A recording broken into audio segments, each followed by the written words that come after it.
Welcome back. તો રાજ્યભરમાં અનેક જિલ્લાઓમાં ભારે વરસાદ વરસ્યો છે। જોકે કેટલાક જિલ્લામાં વરસાદને કારણે લોકોને હાલાકી ભોગવવાનો વારો આવ્યો છે। બોટાદમાં કાર તણાતા 2 લોકોને બચાવી લેવામાં આવ્યા છે, જ્યારે બાકીના 5 થી 6 લોકોની શોધખોળ શરૂ કરવામાં આવી છે। બીજી તરફ ધોરાજીમાં ખાનગી ટ્રાવેલ્સની બસ ખાડામાં ફસાઈ જતા મુસાફરોનું રેસ્ક્યુ કરવામાં આવ્યું છે।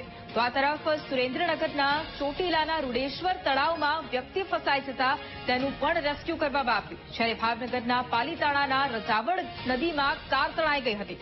જોકે કારમાં સવાર લોકોનો આબાદ બચાવ થયો છે। અલગ અલગ દ્રશ્યો કે એક તરફ બોટાદમાં કારનું રેસ્ક્યુ કરવામાં આવ્યું, 2 યુવકોને બચાવી લેવામાં આવ્યા, જ્યારે અન્યની શોધખોળ શરૂ છે।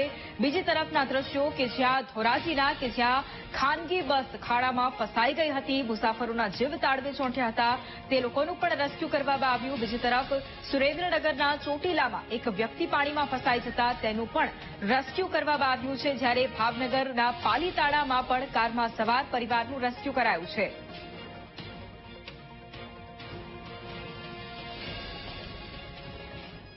તો રાજ્યભરમાં વરસાદી માહોલને પગલે અનેક જિલ્લાના નદી નાળા છલકાઈ ગયા છે। જૂનાગઢના ગ્રામ્ય વિસ્તારોમાં ભારે વરસાદને પગલે ઓઝત નદીમાં નવા નીરની આવક થઈ છે। ઉપરવાસમાં વરસાદથી નદીના સ્તરમાં સતત વધારો થયો છે। તો મોરબીમાં મેઘરાજા મહેરબાન થતા બ્રાહ્મણી નદી 2 કાંઠે વહેતી થઈ છે।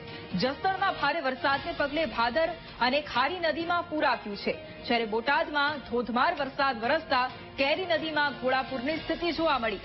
નદી નાળામાં નવા નીરની આવક થતા ખેડૂતોમાં ખુશીનો માહોલ છવાયો।